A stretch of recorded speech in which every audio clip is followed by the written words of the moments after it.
പനമ്പള്ളി നഗറിൽ നവജാത ശിശുവിനെ കൊലപ്പെടുത്തി റോഡിലേക്ക് വലിച്ചെറിഞ്ഞ് വാർത്തയുണ്ടാക്കിയ ഞെട്ടലിൽ നിന്ന് ഇപ്പോഴും മലയാളി മനസ്സ് മുക്തമായിട്ടില്ല.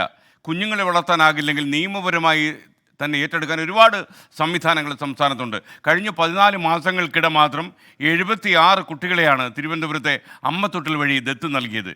ഇപ്പോഴും 88 കുട്ടികൾ ഇവിടെ സന്തോഷത്തോടെ വളരുന്നു എന്ന കാര്യം നമ്മൾ മറന്നുകൂടാ.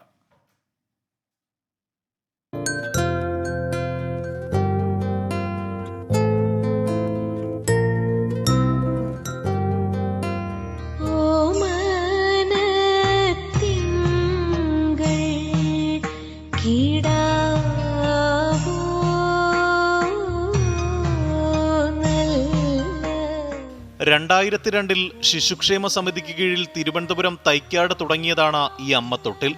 22 വർഷങ്ങൾക്കിടെ പോറ്റാൻ കഴിയാതെ ഉപേക്ഷിച്ചത് 598 കുരുന്നുകളെ. അതിൽ ഒടുവിലത്തേത് കഴിഞ്ഞ ദിവസം ലഭിച്ച ഉജ്വൽ. പ്രായം 4 ദിവസം.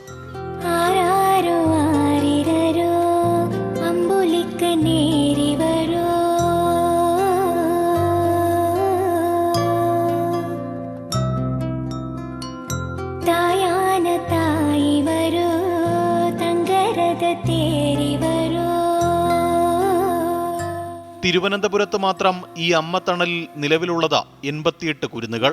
അവരെ പരിചരിക്കാൻ 114 പോറ്റമ്മമാർ.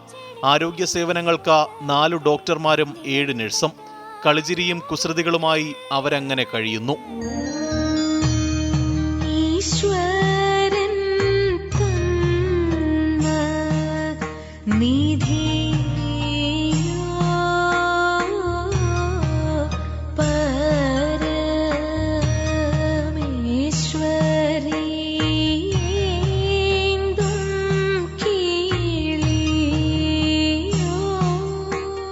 പതിനാല് മാസത്തിനിടയിൽ 76 കുട്ടികളെയാണ് ഇതുവരെ ദത്തു നൽകിയത്. ഇതിൽ 12 പേർ വിദേശത്തേക്ക് പറന്നു. ഇക്കഴിഞ്ഞ വെള്ളിയാഴ്ച മാത്രം സ്നേഹഭവനങ്ങളിലേക്ക് പോയത് 8 കുരുന്നുകൾ.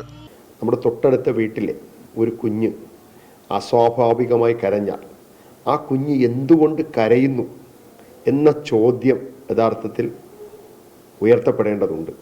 ആ വീട്ടിലേക്ക് പോയി ആ കുഞ്ഞ് അസ്വാഭാവികമായി കരയുന്നത് എന്ത് എന്ന് ചോദിക്കാൻ അയൽവക്കക്കാർ തയ്യാറാകണം. കേരളത്തിൽ കുട്ടികൾക്കെതിരായുള്ള അതിക്രമങ്ങൾ ആവർത്തിക്കുന്നത് തടയിടാൻ സാധിക്കുമെന്നാണ് ശിശുക്ഷേമ സമിതി പ്രതീക്ഷിക്കുന്നത്. 2023 മാർച്ച് മാസം മുതൽ ഇന്നലെ വരെയായി ശിശുക്ഷേമ സമിതി 76 കുട്ടികളെയാണ് അനാഥത്വത്തിൽ നിന്ന് സനാഥത്വത്തിലേക്ക് കൈപിടിച്ചുയർത്തിയത്. 76 കുടുംബങ്ങളിലേക്ക് കൂടി പുതിയ പ്രകാശം ചെരിയാൻ സാധിച്ചു എന്നുള്ളത് കൂടി ഈ സന്ദർഭത്തിൽ സൂചിപ്പിക്കണം.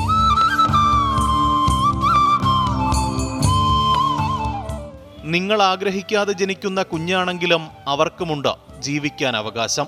അവരെ കാത്തിരിക്കുന്നുണ്ട് സുന്ദരമായ ജീവിതം. വലിച്ചെറിയേണ്ട, അവർ പാറിപ്പറന്നുകൊള്ളും. ക്യാമറമാൻ അരുണസാറിനൊപ്പം MG പ്രതീഷ്, 24 തിരുവനന്തപുരം.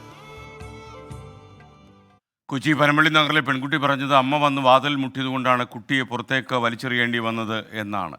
എന്നാൽ അമ്മയോട് ഇതെല്ലാം പറയാൻ തീരുമാനിച്ചിരുന്നുവെങ്കിൽ ഒരുപക്ഷെ കുട്ടി കൊല്ലപ്പെടില്ലായിരുന്നു. അമ്മത്തൊട്ടിൽ അത് ഏറ്റെടുത്തേനെ. അങ്ങനെയുള്ള ഒരുപാട് അപകടങ്ങൾ ഇല്ലാതായേനെ.